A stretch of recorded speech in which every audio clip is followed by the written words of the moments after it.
नमस्कार दोस्तों, मेरा नाम है विनय। दोस्तों, इस वीडियो के माध्यम से मैं आप सभी लोगों को यूपी एनएचएम सीएचओ का जो एग्जाम हो रहा है दोस्तों, उसमें जो बार बार क्वेश्चन रिपीट हो रहे हैं, वो सारे क्वेश्चन को मैं आप सभी लोगों को करके दिखाऊंगा। और इस वीडियो के माध्यम से दोस्तों मैं आपको रीजनिंग के क्वेश्चन भी करके दिखाऊंगा। तो दोस्तों पूरा वीडियो को लास्ट तक देखिएगा। यदि चैनल को नहीं सब्सक्राइब किए हैं तो दोस्तों चैनल को सब्सक्राइब कर लीजिए, क्योंकि बहुत सारे हमने सीएचओ से रिलेटेड वीडियोज अपने चैनल पर पहले ही डाल दिए हैं। यदि दोस्तों आपने उसको नहीं देखा है तो जाकर पहले उस वीडियोज को देख लीजिए, क्योंकि बहुत ही हेल्पफुल होंगे आपके एग्जाम के लिए। तो दोस्तों यहाँ से चलिए हम अपना पहला क्वेश्चन शुरुआत करते हैं। दोस्तों यहाँ से आप सभी लोगों को जो हमारा पहला क्वेश्चन है वह दिख रहा होगा, जो कि यहाँ से गुम चोट किस प्रकार की चोट होती है। तो दोस्तों जो गुम चोट होती है, यहाँ से आप सभी लोगों को यहाँ से ऑप्शन में दिख रहा होगा कि यह एक प्रकार के नम्य उत्तक चोट होती है, जिसे आप सॉफ्ट टिश्यू इंजरी के नाम से जानते हैं। इसलिए दोस्तों यहाँ से आपका राइट आंसर ऑप्शन नंबर 1 हो जाएगा, जो कि यह नम्य ऊतक पेशियां, कंडरा और स्नायु से सामान्यतः सबसे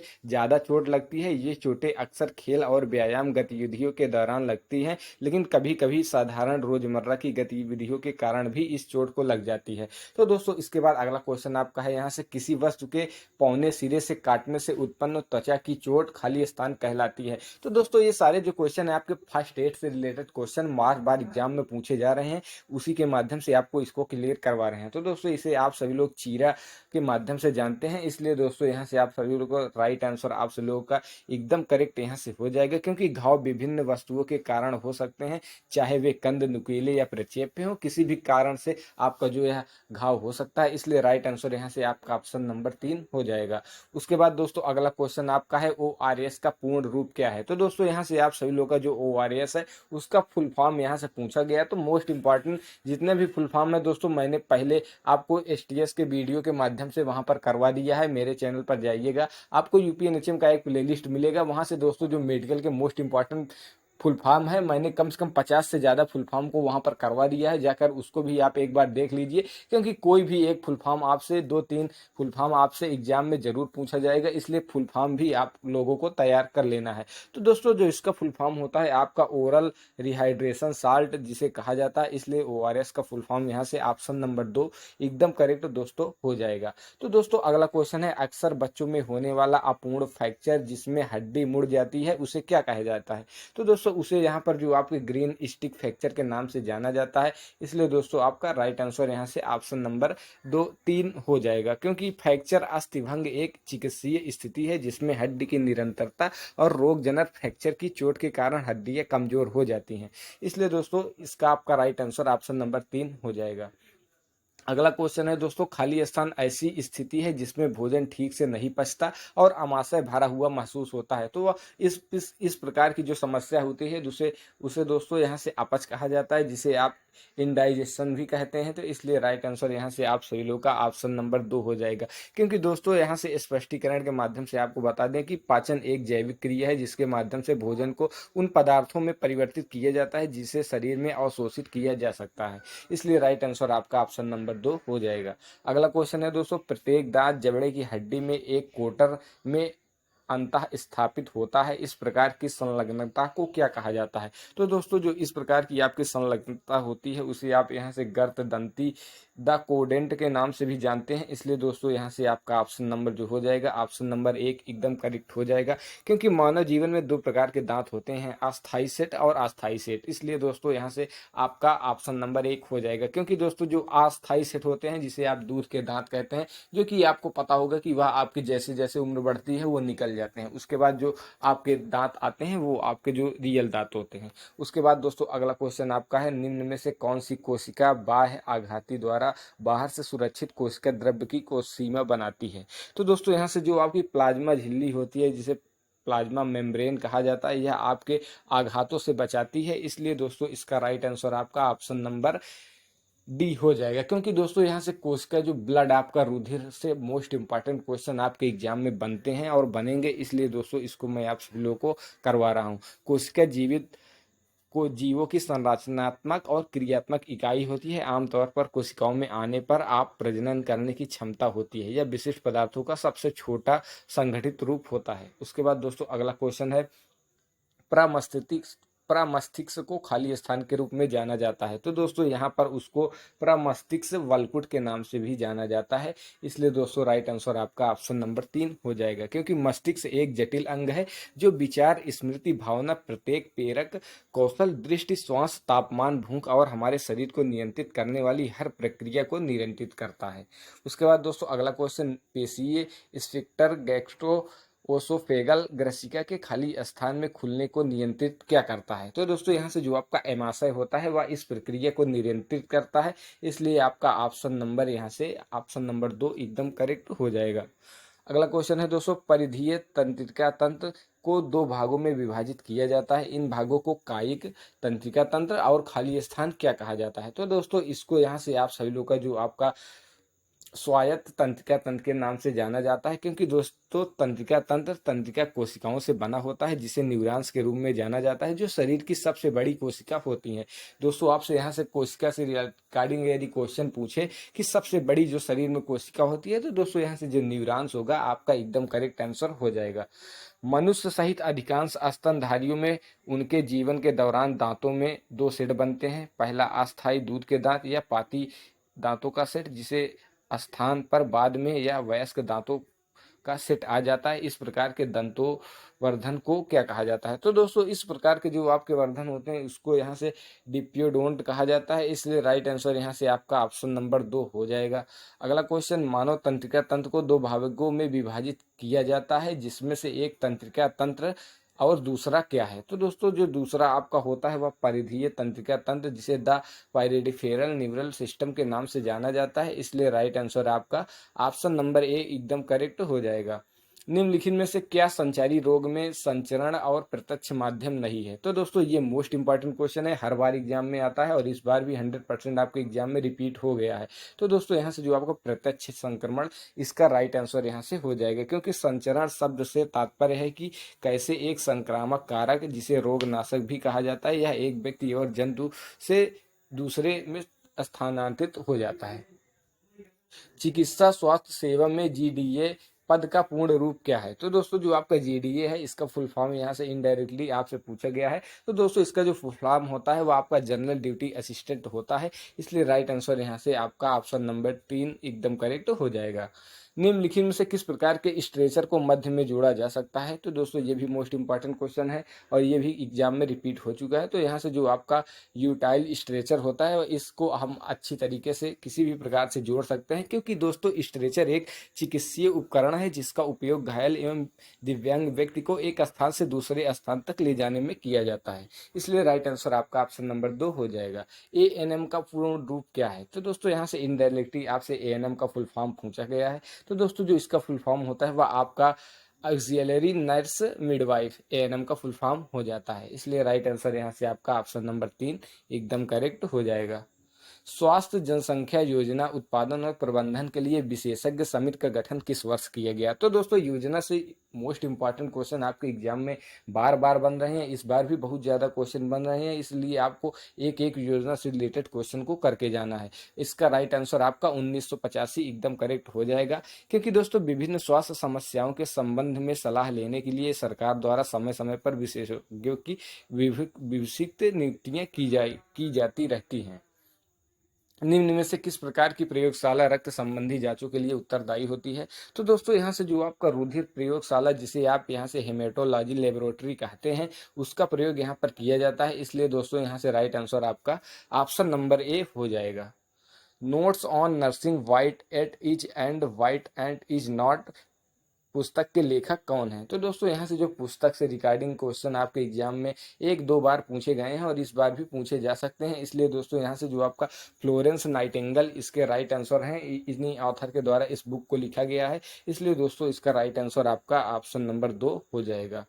नर्सिंग किस पद्धति में नर्स से रोगी को पूर्ण नर्सिंग देखभाल प्रदान करने की अपेक्षा की जाती है? तो दोस्तों यहाँ से जो आपकी रोगी पद्धति होती है इसके प्रयोग से यहाँ से जो आपका नर्सियों का प्रयोग होता है। इसलिए दोस्तों इसका राइट आंसर आपका ऑप्शन नंबर 2 हो जाएगा, क्योंकि दोस्तों नर्सिंग स्वास्थ्य देखभाल प्रणाली में एक विशिष्ट अंग के रूप में स्वास्थ्य को बढ़ावा देना, बीमारी की रोकथाम और शारीरिक रूप से बीमार और मानसिक रूप से बीमार व्यक्ति को यहाँ से जो आपके यहाँ से देखभाल की जाती है उसी को यहाँ से नर्सिंग के अंदर लिया जाता है। इसलिए राइट आंसर इसका ऑप्शन नंबर 2 हो जाएगा।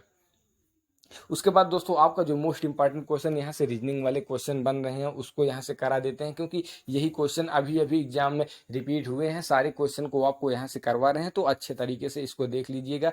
दिए गए विकल्पों में से उस संख्या का चयन करिए जो संख्या निम्नलिखित में से प्रश्नवाचक के स्थान पर आएगी। तो दोस्तों यहाँ से आपको क्वेश्चन में कुछ इस प्रकार से संख्या दी गई है, यहाँ से आपको विकल्प के आगे खाली स्थान में क्या आएगा यही बताना है। तो दोस्तों यहाँ से आपको दिख रहा होगा 12, 17, 23, 31 और उसके बाद 42।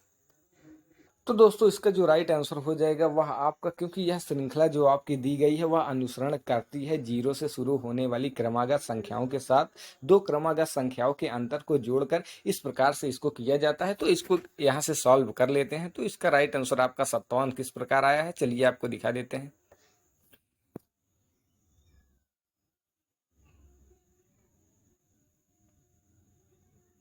यदि हम दोस्तों इसको सॉल्व कर लेते हैं तो जो हमारा राइट आंसर यहाँ से 57 एकदम करेक्ट हो जाता है। उसके बाद दोस्तों अगला क्वेश्चन आपके सामने यहाँ से दिया गया है।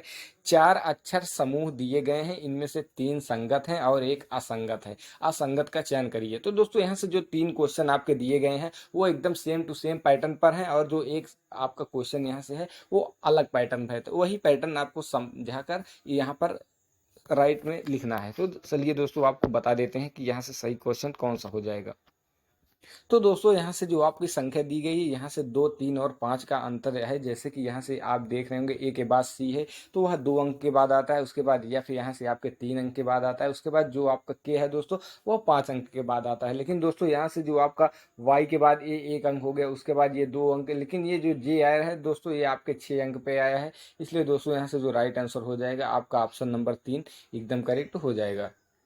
निम्नलिखित में से कौन सी भारत में आपात स्थिति में उपयोग हेतु लाइसेंस प्राप्त करने वाली प्रथम ANMRA वैक्सीन कौन सी है? तो दोस्तों जो आपकी प्रथम वैक्सीन है दोस्तों वह आपके मॉडर्ना mRNA 1273 जो आपकी राइट आंसर यहाँ से हो जाएगा, क्योंकि पहली वैक्सीन यही थी। इसलिए दोस्तों ये भी मोस्ट इंपॉर्टेंट आपके एग्जाम के लिए बन जाता है। इसलिए दोस्तों आपको इसको 100% एग्जाम में सॉल्व करना है, क्योंकि दोस्तों कोविड से रिलेटेड भी आपके एग्जाम में क्वेश्चन पूछे जा रहे हैं। इसलिए आपको इसको भी अच्छे तरीके से करके जाना है। R1 और R2 की औसत मासिक आय। तो दोस्तों यहाँ से जो आपके मैथ के क्वेश्चन हैं इसको आप सभी लोग सॉल्व कर लीजिएगा। जो इसका राइट आंसर है दोस्तों मैं आपको बता देता हूँ कि यहाँ से जो इसका राइट आंसर आपका 1,34,100 रुपये जो इसका राइट आंसर एकदम करेक्ट हो जाएगा। इसको दोस्तों आप सॉल्व कर लीजिएगा।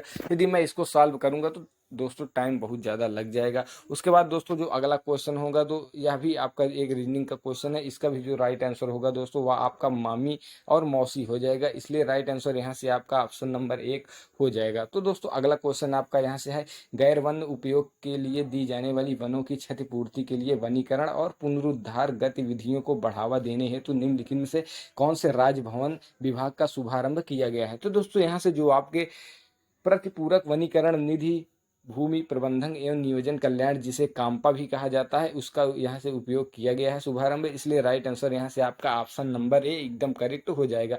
ये भी क्वेश्चन आपके एग्जाम में छप चुका है, इसलिए दोस्तों इसको भी आपको ध्यान में रखना है, क्योंकि बार बार क्वेश्चन रिपीट हो रहे हैं और आपका एग्जाम जो यहाँ से आपका 7 से 8 शिफ्ट में आपका एग्जाम है, क्योंकि आपका एग्जाम 4 से 5 दिन चलने वाला है। इसलिए ये दोस्तों आपके क्वेश्चन रिपीट होने के चांस बहुत ज़्यादा है। इसलिए आपको एक एक क्वेश्चन को अच्छे से तैयार करके जाना है। अगला क्वेश्चन दोस्तों आपका यहाँ से, मृदा में उपस्थित इनमें से कौन सा जीवाणु तृप्त मिट्टी पर वर्षा होने पर एक विशेष गंध उत्पन्न करता है? तो दोस्तों वह आपका जो आपका स्टेप्टोमाइसिस के नाम का जो यहाँ से जीवाणु होता है वह एक मिट्टी के ऊपर दुर्गंध उत्पन्न करता है। इसलिए राइट आंसर इसका ऑप्शन नंबर 3 हो जाएगा, क्योंकि दोस्तों मिट्टी की गंध कीड़ों जीवों द्वारा निर्मित 2 अणुओं की गंध के कारण होती है। इन छोटे अणुओं को जियोनिम्सिस 2 और उसके बाद जो दूसरा होता है स्टेप्टोमाइसिस जीनस के नाम से जाना जाता है। एक लाइन के 2 खंड को खाली स्थान का उपयोग करके जोड़ा जाता है। तो दोस्तों यहाँ से आपके जो 5 मोस्ट इंपॉर्टेंट कंप्यूटर के भी क्वेश्चन पूछे जाने वाले हैं उसको भी यहाँ से आप सभी लोगों को करवा दे रहे हैं, जो कि आपके एग्जाम में छप चुके हैं। तो दोस्तों यहाँ से आपका जो एक लाइन के 2 खंडों को खाली स्थान करके जोड़ा जा सकता है। तो दोस्तों इसे पुल के माध्यम से जोड़ा जा सकता है, क्योंकि दोस्तों लाइन को एक ब्रिज द्वारा जोड़ा जाता है जो डेटा लिंक लेयर में काम करता है। ब्रिज डेटा लिंक लेयर परत पर काम करते हैं और लाइन को जोड़ने के लिए उपयोग किया जाता है। उसके बाद दोस्तों यहाँ से अगला क्वेश्चन है, हमले में हमलावर आवंटित मेमोरी के ब्लॉक की सीमा के बाहर दिखने का प्रयास करता है ताकि वह डाटा करप्ट कर सके और दुर्भावपूर्ण कोड मलेशियस कोड का निष्पादन कर सके। तो दोस्तों यह जो प्रक्रिया होती है आपके बफर ओवरफ्ले के द्वारा यह उपयोग की जाती है, जो कि एक प्रकार के हैकर के द्वारा इसका इस्तेमाल किया जाता है, जो कि आपके सिस्टम को हैक करने के लिए। इसलिए दोस्तों यहाँ आपका हैकिंग से रिलेटेड क्वेश्चन है, ये भी मोस्ट इंपॉर्टेंट क्वेश्चन आपके एग्जाम में पूछा जाता है। इसलिए दोस्तों इसका राइट आंसर आपका ऑप्शन नंबर 2 हो जाएगा। अगला क्वेश्चन दोस्तों आपका यहाँ से एक मैथ का है, इसको भी जो राइट आंसर आपको यहाँ से बता दे रहे हैं दोस्तों, आप भी इस क्वेश्चन को यहाँ से सॉल्व कर लीजिए। इसका राइट आंसर यहाँ से 2:3 आपका एकदम करेक्ट हो जाएगा। उसके बाद दोस्तों अगला क्वेश्चन है, इसका भी राइट आंसर आपको यहाँ से बता दे रहे हैं, जो कि 18 वर्ष 6 माह है। आप भी इसको एक स्क्रीनशॉट ले लीजिए और अच्छे से इसको सॉल्व कर लीजिए। अगला क्वेश्चन है दोस्तों, खाली स्थान सतत विकास रिपोर्ट SDR 2021 में शीर्ष स्थान पर रहा। तो दोस्तों यहाँ से एक क्वेश्चन आपका GS से है, जो मोस्ट इंपॉर्टेंट है, आपके एग्जाम में हाल ही में पूछा गया है। तो दोस्तों यहाँ से जो आपका राइट आंसर हो जाएगा वह फिनलैंड हो जाएगा, क्योंकि दोस्तों फिनलैंड ही वह ऐसा देश है जो आपके sustainable development solution network SDSN के द्वारा इसको लॉन्च किया गया इस लिस्ट को। इसलिए दोस्तों इसका राइट आंसर आपका ऑप्शन नंबर 1 फिनलैंड एकदम करेक्ट हो जाएगा। उसके बाद अगला क्वेश्चन है दोस्तों, कंप्यूटर में सबसे तेज हार्डवेयर डिवाइस कौन सा होता है। तो दोस्तों यह जो आपका प्रोसेसर होता है, जिसे दोस्तों आप कंप्यूटर का मस्तिष्क भी कहते हैं। इसलिए राइट आंसर यहाँ से आप सभी लोगों का ऑप्शन नंबर 4 एकदम करेक्ट हो जाएगा। अगला क्वेश्चन है दोस्तों, एक हेक्सा कोर माइक्रो प्रोसेसर में खाली स्थान स्वतंत्र एग्जीक्यूशन यूनिट कितने होते हैं। तो दोस्तों यह आपके 6 यूनिट होते हैं। इसलिए दोस्तों आपका इसके माइक्रो प्रोसेसर की क्षमता को बढ़ाने के लिए आधार पर किया जाता है। इसलिए दोस्तों यहाँ से 6 आपका एकदम करेक्ट हो जाएगा। उसके बाद अगला क्वेश्चन भी है दोस्तों, इसका भी राइट आंसर आप सभी लोग को बता दे रहे हैं, इसको भी आप सॉल्व कर लीजिए। इसका राइट आंसर आप सभी लोग का ऑप्शन नंबर 4 एकदम करेक्ट हो जाएगा। उसके बाद दोस्तों अगला क्वेश्चन जो रीजनिंग से रिलेटेड है, इसको भी आप सभी लोग को यहाँ से सॉल्व करके दिखा देते हैं। यहाँ से आप सभी लोगों को खाली स्थान के स्थान पर क्या आना है उसको बताना है। तो दोस्तों आपको एक श्रृंखला दी गई है, जो कि 3, 6, 5, 10, 9 और 14 है। आगे का स्थान आप सभी लोगों को बताना है कि आगे कौन सी संख्या आएगी। तो दोस्तों ये श्रृंखला का क्वेश्चन है, यहाँ से आप सभी लोगों को दिख रहा होगा कुछ इस प्रकार से यह श्रृंखला बनेगी। 3, 5, 9, उसके बाद ये रिलेट होगा, उसके बाद 6, 10, उसके बाद यहाँ से 14 रिलेट होगा, ऐसे आगे रिलेट होता जाएगा। तो दोस्तों यहाँ से 3, 5 होगा तो 2 अंतर आएगा, उसके बाद 5 से 9 होगा तो 4 अंक का अंतर आएगा। वही 4 जब उसके बाद 9 आपका 7 हो जाएगा, 7 जब 9 और आपका 7 में जुड़ेगा तो दोस्तों यहाँ से जो आपका 8 हो जाएगा। तो दोस्तों सॉरी 8 यहाँ से 9, 8 में जब आपका जुड़ेगा तो दोस्तों यहाँ से राइट आंसर आपका 17 एकदम करेक्ट हो जाएगा। तो कुछ इस प्रकार से आप इसको सॉल्व कर सकते हैं। अगला क्वेश्चन दोस्तों आपका है, निम्नलिखित में से कौन सा जीवाणु दही के जमने के लिए उत्तरदायी होता है। तो दोस्तों वह आपका लैक्टोबैसिलस एपोडिलस के नाम से जाना जाता है। इसलिए राइट आंसर यहाँ से आपका ऑप्शन नंबर 3 एकदम करेक्ट हो जाएगा। खाली स्थान की स्थापना राष्ट्रीय ऑप्टिकल फाइबर नेटवर्क तैयार करने और उसका प्रबंधन एवं संचालन करने के लिए की गई थी, वह क्या है। तो दोस्तों वह आपका भारत नेट है, इसकी के इस्तेमाल के लिए यह की गई थी। इसलिए राइट आंसर यहाँ से आपका ऑप्शन नंबर 1 एकदम करेक्ट हो जाएगा। 1 धावक प्रति घंटे, कुछ इस प्रकार से इसका सोल्यूशन का सॉल्व जो आप सभी लोग को ऑप्शन नंबर जो 2 है एकदम करेक्ट हो जाएगा। इसको भी आप सॉल्व कर लीजिए। लास्ट क्वेश्चन आप सभी लोगों को यहाँ से दिखा देते हैं, जो कि आपका 4 अक्षर समूह कुछ इस प्रकार से रीजनिंग का क्वेश्चन है।